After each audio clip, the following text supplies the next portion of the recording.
إن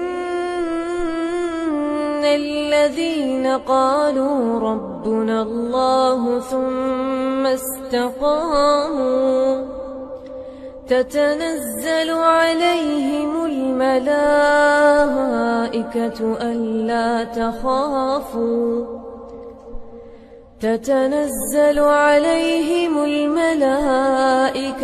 ألا تخافوا ولا تحزنوا وأبشروا بالجنة التي كنتم توعدون نحن أولياؤكم في الحياة الدنيا وفي الآخرة. اگر ہم عبادت میں مشغول رہیں گے، عبادت کرتے رہیں گے تو لوگ ہمیں ولی بنا دیں گے، لوگ ہماری تعریفیں کریں گے.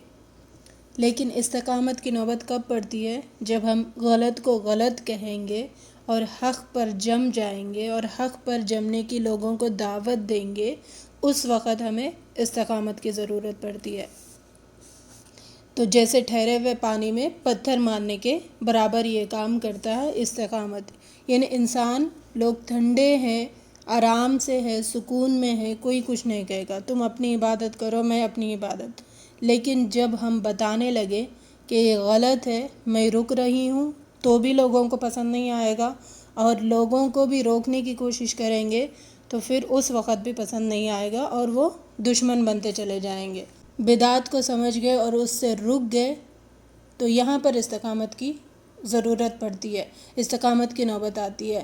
شرک ہم سمجھ گئے اور شرک سے رک گئے، خود بھی رکے، لوگوں کو بھی روکنے کی کوشش کر رہے، اس وقت پھر استقامت کی نوبت آتی ہے. ہم نے سود کی حرمت کو سمجھا، حرام کمائی کی ہم نے حرمت کو سمجھا اور اس سے رک گئے، چاہے دنیا کتنی بھی غریبی میں کیوں نہ گزارنی پڑے، لیکن ہم حرام کام سے رک رہے. تو یہاں پر اس رکنے کے لیے ہمیں استقامت کی ضرورت پڑتی ہے، لوگوں کو روکنے کے لیے بھی ہمیں استقامت کی ضرورت پڑتی ہے. کوئی بھی کام جو اللہ کو ناراض کرتا ہو، سنتوں کے خلاف جاتا ہو، اس سے جب ہم رک جاتے ہیں اور لوگوں کو روکتے ہیں، اس وقت ہمیں ضرورت پڑتی ہے استقامت کی. لوگ جن چیزوں کو بہت چھوٹا سمجھ رہے اپنی نظر میں، حالانکہ وہ اللہ کی نظر میں بہت شدید اور سخت قسم کا گناہ ہے، اس کو ہم سمجھ رہے اور اس سے رک رہے، اس وقت استقامت کی نوبت پڑتی ہے. تو یہ سارے کام جب ہم کرنے لگیں گے، جم جائیں گے، جمنے کی کوشش کریں گے، تو لوگ کہتے ہیں کہ تم وہابی بن گئے، تم اہل حدیث بن گئے، تم سعودی عرب کے رہ گئے، تم فلاں ہو گئے، بلا بلا جو بھی لوگ کہیں گے. تو انہیں صرف یہ بتانا ہے کہ بھئی ہم کچھ نہیں ہوئے، ہم مومن ہوئے اور ایمان کی حلاوت کو ہم نے سمجھا اور اس پر جمنے کی ہم نے ٹھانی اور ہم نے استقامت کو ایڈاپٹ کیا ہے، ہم نے قرآن اور حدیث کے راستے کو اختیار کیا ہے اور اس پر ہم جم رہے ہیں. یہ ہمیں لوگوں کو بتانا ہے. نبی کریم صلی اللہ علیہ وسلم نے فرمایا کہ اللہ کا ہاتھ ہوتا ہے اس جماعت پر جو اللہ کی جماعت ہوتی ہے، جو اللہ والے لوگ ہوتے ہیں، اللہ کے احکام پر عمل کرنے والے ہوتے ہیں، تو ان لوگوں پر اللہ کا ہاتھ ہوتا ہے. اور وہ جماعت کے لیے کوئی لیبل کی ضرورت نہیں ہے، وہ کوئی بھی ہو سکتے ہیں جو قرآن اور حدیث کے مطابق خود بھی عمل کرتے ہوں، لوگوں کو عمل کرنے کی تلقین کرتے ہوں. تو یہ ایک جماعت بن جاتی ہے اور اس پر اللہ تعالیٰ کا ہاتھ ہوتا ہے.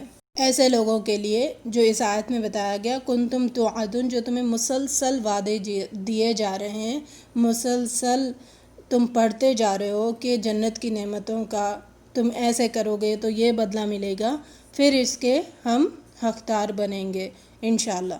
اللہ تعالیٰ نے نبی صلی اللہ علیہ وسلم کو حکم دیا، فَاسْتَقِمْ كَمَا أُمِرْتَ وَمَنْ تَابَ مَعَكَ، سورہ ہود آیت 112، کہ آپ استقامت اختیار کریں، آپ کے صحابہ بھی استقامت اختیار کریں جیسا حکم دیا گیا ہے. یعنی قرآن میں جتنے بھی احکام ہیں، نبی صلی اللہ علیہ وسلم نے جو بھی طریقہ ہمیں بتایا ہے، اس پر ہمیں جم جانا چاہیے، اس کو اختیار کرنا چاہیے، اس کے مطابق ہماری زندگیاں گزارنا چاہیے. تو جب ہم نے سمجھا عقیدے کو اور اس پر جم گئے، اللہ تعالیٰ کو ایک مانے، اللہ تعالیٰ کی بھی مانے اور اعمال صالح جو قرآن اور حدیث کے مطابق ہے اس کو کرتے رہے اور اس پر ڈٹ گئے، یہی استقامت ہے۔ اس استقامت کو ایک نظم کے ذریعے ہم سمجھنے کی انشاءاللہ کوشش کریں گے۔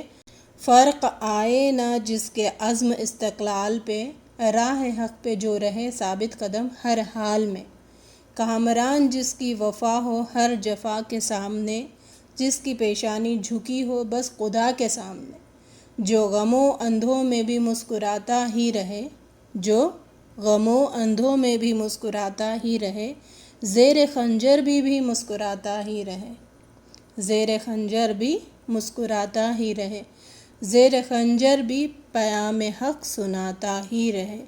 یہ ہوتا ہے استقامت۔ استقامت کے 2 لیولز ہیں۔ پہلا لیول ہے لا تشرک باللہ، اللہ کے ساتھ کسی کو شریک مت کرو، کسی کو بھی اللہ کا ساجی مت بناؤ، یعنی حکم اللہ ہی کا چلے گا۔ زمین اللہ کی ہے تو اللہ ہی کا حکم چلے گا، ہماری زندگی اللہ کی عطا کردہ ہے تو اللہ کے مطابق ہی زندگی گزرے گی۔ یہ لا تشرک باللہ ہے۔ تو تم شرک مت کرو اللہ کے ساتھ، چاہے تمہارے ٹکڑے ٹکڑے بھی کر دیے جائے، چاہے تمہیں زندہ بھی جلا دیا جائے۔ تو یہ ہے عظمت کا، استقامت کی عظمت کا اونچا لیول۔ کچھ بھی ہو ہمارے ساتھ لیکن ہم ڈٹ جانا۔ ایک اور لیول ہے استقامت کا، سورہ نحل آیت 106 میں بتایا گیا، من کفر باللہ من بعد ایمانہ الا من اکرہ وقلبہ مطمئن بالایمان ولکن من شرح بالکفر صدرا فعلیہم غضب من اللہ ولہم عذاب عظیم۔ اس آیت میں بتایا کیا گیا کہ جو ایمان لانے کے بعد پھر کفر کرتا ہے، مگر جس کو مجبور کر دیا جائے کلمہ کفر کہنے پر، لیکن اس کے دل میں ایمان کی حالت ویسے ہی ہو جیسے پہلے تھی، تو یہ حالت بھی ایکسیپٹیڈ ہے۔ یعنی اس حالت کو سیکنڈ درجے پہ لیا گیا، یعنی دل نہ بدلے، دل میں جو ایمان کا لیول ہے وہ ویسے ہی برقرار رہے، صرف اس سچویشن سے باہر آنے کے لیے، اس وقت کی مصیبت سے باہر آنے کے لیے صرف زبان سے ایک جملہ کہہ دے۔ یہ سیکنڈ لیول ہے۔ لیکن پہلا لیول ہے چاہے کٹ جائے مٹ جائے، جیسے 2 شخص کا واقعہ ہم بار بار پڑھتے ہیں، دونوں اس بستی سے گزرے جہاں پر اس جو بستی کے دروازے پہ جو دیو تھا اس کو کچھ نہ کچھ چڑھانا ہوتا تھا، تو یہ 2 شخص نے کہا کہ ہمارے پاس کچھ بھی نہیں ہے چڑھانے کے لیے، تو ان لوگوں نے کہا مکھی بھی تم مار کے چڑھا سکتے ہو تو ہم تمہیں چھوڑ دیں گے۔ تو ان دونوں میں ایک شخص نے کہا چلو مکھی اس کی کیا حیثیت ہے، اس کو مار دیا اور اس نے چڑھا دیا۔ دوسرے نے کہا کہ مکھی بھی اللہ کی مخلوق ہے، میں کسی اور غیر کو اللہ کی مخلوق کو سپرد نہیں کر سکتا۔ تو ان لوگوں نے اس شخص کو ٹکڑے ٹکڑے کر دیا، قتل کر دیا، دوسرے شخص کو چھوڑ دیا۔ لیکن اللہ تعالیٰ نے پہلے جو مکھی جس نے قربانی دی، چڑھایا، اس کو اللہ تعالیٰ نے جہنم رسید کر دیا، اور جس کو قتل کر دیا لوگ، اسے اللہ تعالیٰ نے جنت میں جگہ دی ہے۔ تو اسی طرح کئی سارے صحابہ کرام کا ہم سنتے ہیں، ان کے واقعات سنتے ہیں، انہوں نے کتنا بے دردی سے ان کو اذیتوں میں مبتلا کیا گیا، ان کو پنش کیا گیا، لیکن وہ جو تس سے مس تک نہیں ہوئے اور اس پر جم گئے۔ بلال رضی اللہ تعالیٰ عنہ کا واقعہ آتا ہے، سمیہ رضی اللہ تعالیٰ عنہ کا واقعہ آتا ہے، کئی سارے صحابہ، یہ لوگ ڈٹ گئے تھے۔ دنیا کی ہر سخت سے سخت ترین مشکل کو برداشت کرنا ان کے لیے گوارا تھا، لیکن اللہ کے خلاف جانا ان کے لیے گوارا نہیں تھا۔ اسی طرح ایک صحابی کا واقعہ ہم سمجھیں گے، حبیب بن زید رضی اللہ تعالیٰ عنہ جو تھے، ان کو نبی صلی اللہ علیہ وسلم نے، حبیب بن زید رضی اللہ تعالیٰ عنہ کو نبی صلی اللہ علیہ وسلم نے مسلمہ کذاب کے پاس بھیجا، جو کہ جھوٹا نبوت کا اس نے دعویٰ کیا تھا۔ نبی صلی اللہ علیہ وسلم نے خط لکھ کر وہاں پر بھیجا، اور خط میں لکھا ہوا تھا یہ زمین اللہ کی ہے اور سلامتی ہے اس پر جو ہدایت کی اتباع کرنے والا ہے۔ اللہ کی سرزمین پر اللہ جسے چاہے نبوت عطا فرما دیتا ہے۔ جب یہ اس نے پڑھا تو اس کی رگیں پھولنے لگی، اس کے منہ سے جھاگ آنے لگا۔ اس نے کہا کہ اس قاصد کو پکڑے، اس صحابی کو پکڑے اور ان کو زنجیروں میں جکیڑ دے اور صبح میرے پاس لے کر آئے۔ جب صبح لے جایا گیا تو اس نے پوچھا کہ محمد صلی اللہ علیہ وسلم کے بارے میں تمہارا کیا عقیدہ ہے؟ صحابی نے جواب دیا کہ وہ اللہ کے سچے نبی ہیں اور رسول ہیں۔ تو مسلمہ کذاب نے کہا کہ میرے بارے میں تمہارا کیا رائے ہے؟ تو انہوں نے تمسخر کے انداز میں کہا کہ تمہاری یہ بات میرے کان میں نہیں جا رہی، میرے کان تمہاری اس بات کو سننے سے قاصر ہے۔ تو اس کو غصہ آ گیا، اس نے کہا کہ پہلی بات تو سنائی دی، دوسری بات سنائی نہیں دی تجھے۔ جلاد کو حکم دیا کہ ان کا ایک حصہ کاٹ دو۔ حصہ کاٹ دیا گیا، زمین پہ گر گیا حصہ، تڑپنے لگا، ان کے جسم سے خون کا فوارہ نکلنے لگا۔ پھر پوچھا اس نے یہی سوال، تو انہوں نے کہا نبی صلی اللہ علیہ وسلم اللہ کے سچے رسول ہے اور تو جھوٹا ہے، تیری بات میرے کان میں جا ہی نہیں رہی، میرے کان تیری اس بات سے قاصر ہے۔ اس نے کہا کہ دوسرا حصہ بھی کاٹ دو، دوسرا حصہ بھی زمین پہ گر گیا، وہ بھی تڑپنے لگا، جسم سے خون کے فوارے اڑنے لگے۔ وہ پوچھتا جا رہا تھا سوال، وہ جواب دیتے جا رہے تھے اور ٹکڑے ٹکڑے ہوتے جا رہے تھے، جسم کے ٹکڑے ٹکڑے کیا جا رہا تھا، یہاں تک کہ ان کی روح پرواز ہو گئی۔ تو ہمیں کیا پتہ چل رہا ہے؟ ہمارے ساتھ کچھ بھی ہو لیکن ہمیں باطل کا ساتھ نہیں دینا ہے، حق پر ڈٹے رہنا ہے، جم جانا ہے، اس کو کہتے ہیں استقامت۔ جب ہم نے زبان سے کہہ دیا لا الہ الا اللہ اور اس میں ثابت قدم رہے، ڈٹ گئے، کسی کو خوف نہیں کیا، کسی چیز کا غم نہیں کرنا ہے۔ عبداللہ بن حذافہ ایک صحابی تھے جو روم کا بادشاہ تھا قیصر، ان کے قافلے والوں کو یہ مل گئے اور انہوں نے پکڑ کے قیصر کے سامنے لے کے آئے اور اس نے کہا، آفر دی کہ تم اسلام قبول کرو، تم عیسائی بن جاؤ، میں تمہیں اپنی سلطنت میں آدھا حصہ دوں گا، میں تمہیں اپنا داماد بناؤں گا۔ تو انہوں نے انکار کر دیا اور کہا کہ میں اسلام سے ہٹنے والا نہیں ہوں۔ تو اس نے کہا کہ قید خانے سے 2 قیدیوں کو لے آؤ، اور تیل گرم کروایا گیا، ایک قیدی کو اس میں ڈالا گیا اور جب تیل میں ڈالا گیا کھولتے ہوئے تو وہ سارا پگھل گیا۔ وہ تو یہ دیکھنے کے بعد، دکھانے کے بعد اس نے کہا کہ اب عیسائی ہوتے ہو؟ تو عبداللہ بن حذافہ نے کہا نہیں، میں اسلام چھوڑ نہیں سکتا، میں مسلمان ہوں۔ اس نے کہا کہ ان کو لے جائیں اور سولی پر چڑھائیں۔ جب لے جایا جا رہا تھا تو ان کے آنکھوں سے آنسو جاری تھے، تو وہ سمجھا کہ یہ ڈر گئے۔ تو عبداللہ بن حذافہ نے کہا میری تو ایک جان ہے، میں جان کے جانے سے نہیں ڈر رہا ہوں، میرا تو ایک ہی جان ہے، 100 جان بھی میرے پاس ہوتے تو میں اللہ کے راستے میں ان کو قربان کر دیتا۔ یہ ہوتا ہے استقامت، ڈرنا نہیں، ذرا بھی خوف نہیں کھانا، جم جانا۔ یہ عظمت کی سب سے اونچی سیڑھی ہے، یہ عظمت کا، استقامت کا سب سے اونچا درجہ ہے۔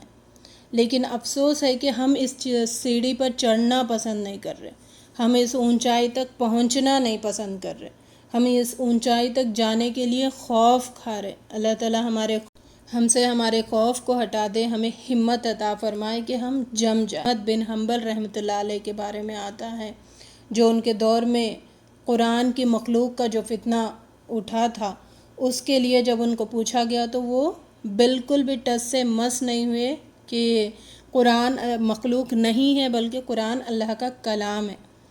اگر اس بات کو مجھ سے منوانا چاہتے ہو تو قرآن اور حدیث کی دلیل دو، پھر میں خاموش بیٹھ جاؤں گا۔ تو ان کے پاس تو قرآن اور حدیث کی دلیل تھی نہیں، تو بادشاہ نے کہا کہ ان کو سزا دی جائے۔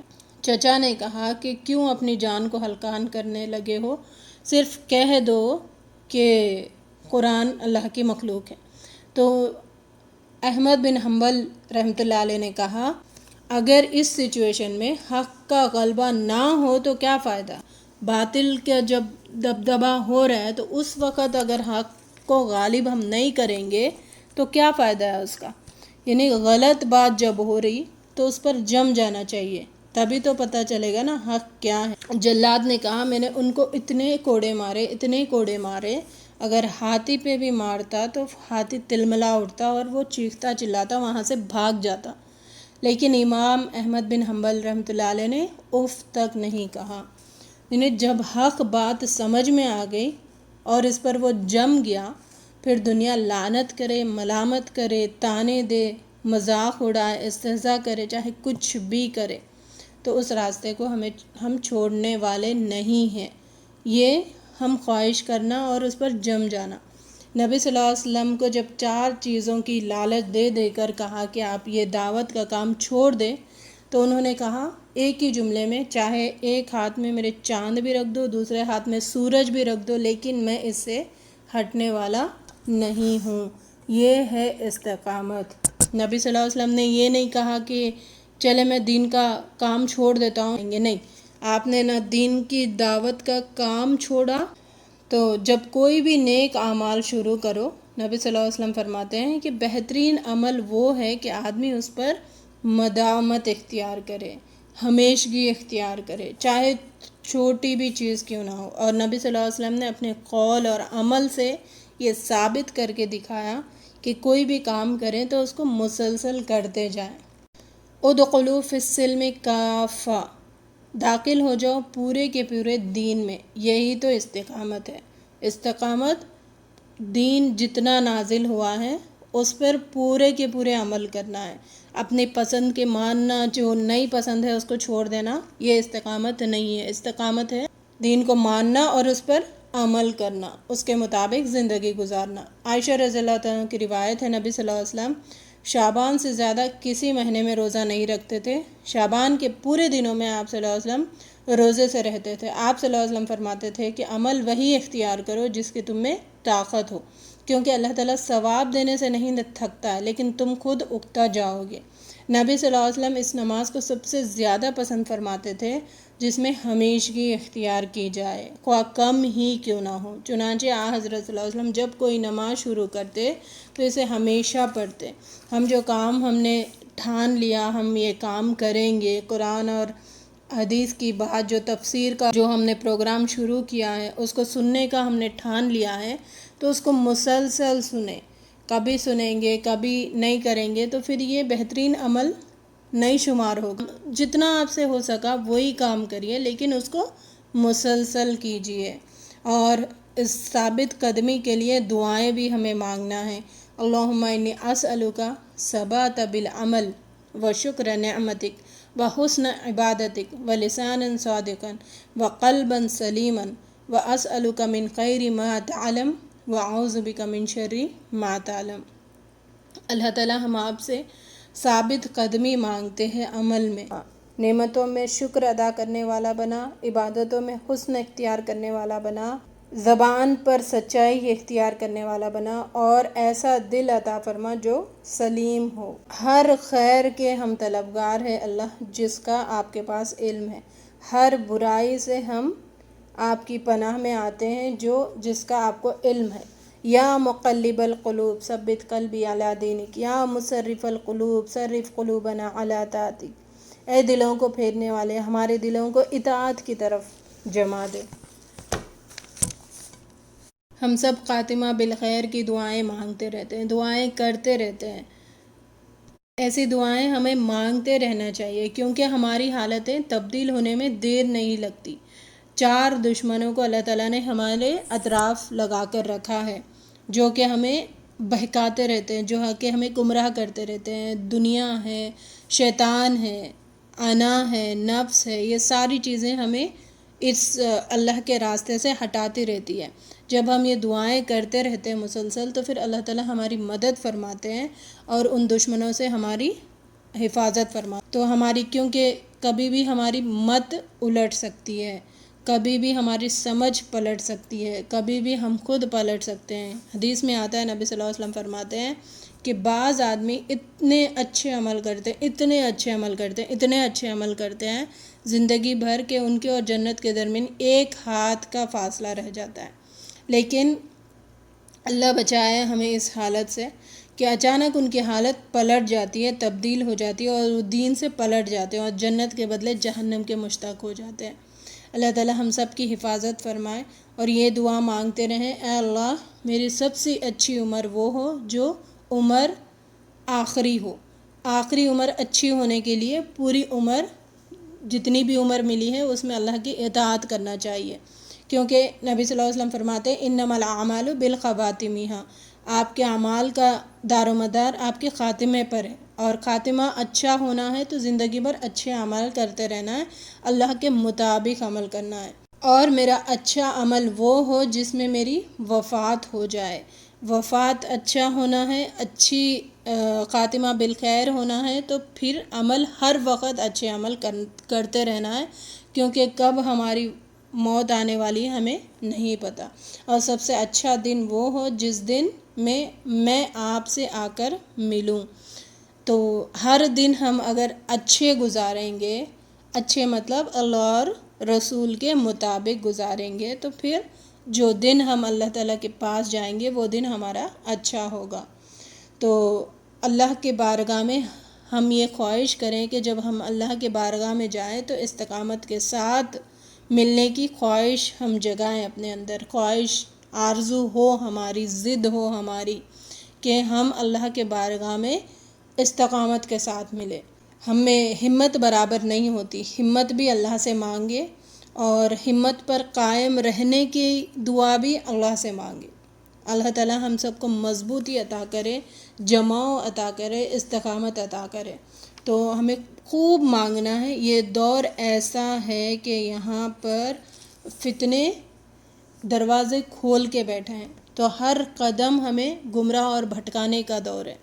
تو اس دور میں ہم ثابت قدم رہنے کے لیے کثرت سے دعائیں کرنا ہے۔ الدعاء مخ العبادہ، دعا عبادت کا مغز ہے۔ تو اللہ تعالیٰ دعا نہیں مانگے تو ناراض ہو جاتے ہیں، تو ہم مانگتے رہیں۔ قیامت کے دن اگر اللہ پوچھے کہ تم دین پر عمل کیوں نہیں کیے، تو اگر ہم جواب دیں کہ اللہ ہم 21 سینچری میں تھے، ہم فلاں علاقے میں تھے، ہم غیر مسلمانوں کے درمیان تھے، ہمیں دین پر پورا عمل کرنا مشکل ہو رہا تھا، تو اللہ تعالیٰ کہیں گے کیا تم نے میری قدر نہیں پہچانی؟ یقیناً ہم نہیں پہچان رہے نا اللہ تعالیٰ کی قدر۔ تو اللہ تعالیٰ کہے گا تم اگر مجھ سے دعا مانگتے تو میں تمہاری وہ حالت سچویشن بدل دیتا، تمہاری اس حالت کو چینج کرتا، اور ایسے چینج کرتا کہ تمہارے لیے آسانی ہو جاتی اس پر عمل کرنا، دین پہ پورے کے پورے آنا تمہارے لیے آسان ہو جاتے۔ تم نے دعائی کیوں نہیں کی مجھ سے؟ پھر یہ حجت بن جائے گی۔ تو ہم سب کو استقامت پر جمنا ہے، اللہ تعالیٰ کے دین پر پورے کے پورے عمل کرنے والے بننا ہے، اور اس پر جمنا ہے، خود بھی کوشش کرنا ہے، لوگوں کو بھی اس راستے پر جمانا ہے، اس کی ضد ہمیں اپنانا ہے۔ اللہ تعالیٰ ہماری ان کوششوں کو قبول فرمائے، ہم سب کو دین پر پورے کے پورے جما دے۔ وآخر الدعوانا ان الحمد للہ رب العالمین، وما توفیق الا باللہ۔ سبحانک اللہم وبحمدک، نشہد ان لا الہ الا انت، نستغفرک ونتوب الیک۔ السلام علیکم ورحمۃ اللہ وبرکاتہ۔